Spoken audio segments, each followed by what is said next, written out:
Hi hello welcome back to our channel. ఈరోజు అయితే నేను బ్లౌజ్ యొక్క సైడ్ జాయింట్స్ ఈజీగా ఎలా స్టిచ్చింగ్ చేయాలో చూపిస్తానండి. ఈ కొలత ప్రకారం అయితే మనము సైడ్ జాయింట్స్ అనేది స్టిచ్చింగ్ చేసుకుంటే మనకి ఎగుడు దిగుడు అనేది రాకుండా బ్లౌజ్ సైడ్ జాయింట్స్ అనేది పర్ఫెక్ట్గా వస్తుంది. సో ఇక్కడ బ్లౌజ్ అయితే టోటల్ కంప్లీట్ అయిపోయిందండి. ఇదైతే హై నెక్ బ్లౌజు.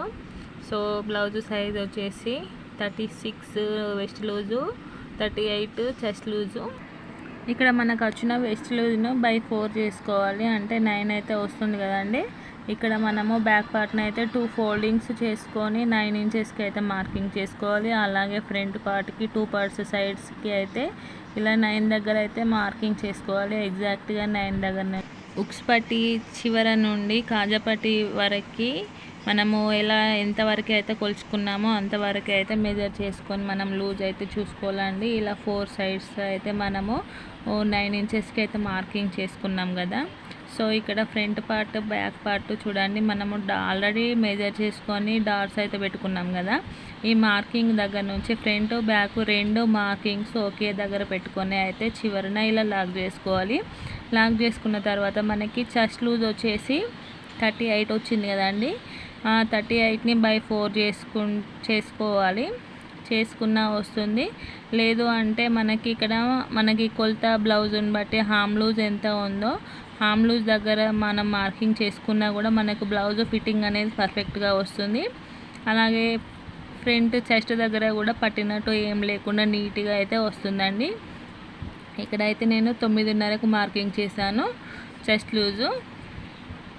ఇక్కడ అక్కడ నుంచి మళ్ళీ చివరన హ్యాండ్ లూజ్ అయితే 6:30 అండి. 6:30 దగ్గరికి మార్కింగ్ చేసుకొని అయితే ఈ 3 డాట్స్ని కలుపుకుంటూ స్ట్రైట్గా అయితే ఒక కుట్టు అనేది వేసుకోవాలి.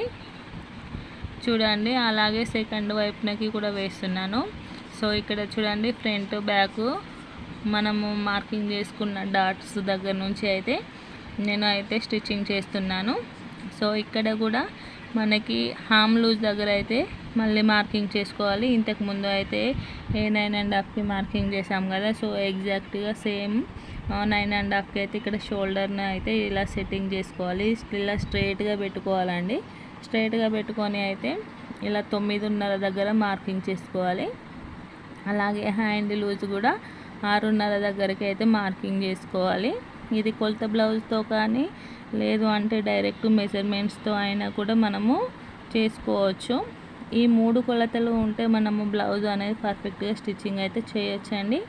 సో ఇలా స్ట్రైట్ కుట్ట అయితే వస్తుంది. ఇలా డాట్స్ పెట్టుకొని మనము స్టిచ్చింగ్ అనేది వేసుకుంటే, అలాగే పక్కన 2 కుట్లు వేసుకుంటే సరిపోతుంది. మరి ఎక్కువ తక్కువ కుట్లు కూడా వేసుకోవద్దండి.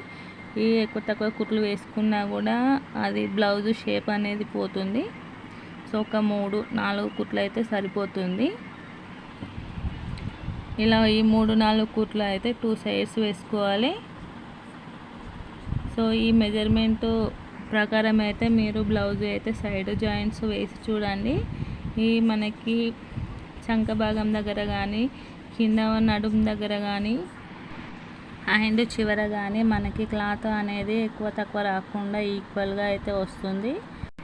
చంక భాగం దగ్గర కానీ కింద కానీ మనకు క్లాత్ అనేది ఎగుడు దిగుడుగా వస్తే బ్లౌజ్ అయితే ఫ్రంట్ పార్ట్ కానీ ఇక్కడ చంక దగ్గర కానీ పట్టినట్టు ఇలా లైన్ లాగానైతే వస్తుంది.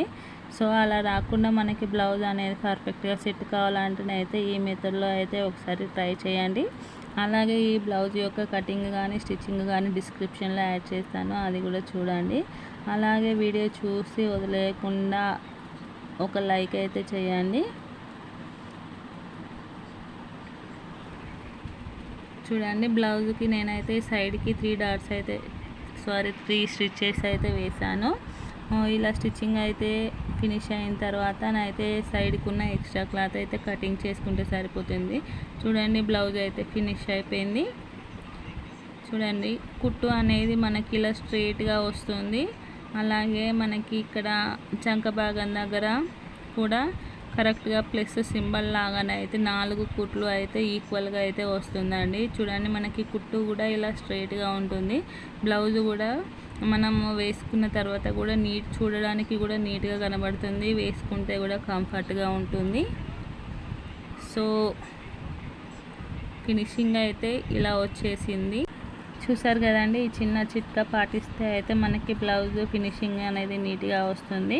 సో నా వీడియో కనుక మీకు నచ్చినట్లయితే please like, share and subscribe. Thank you for watching. Have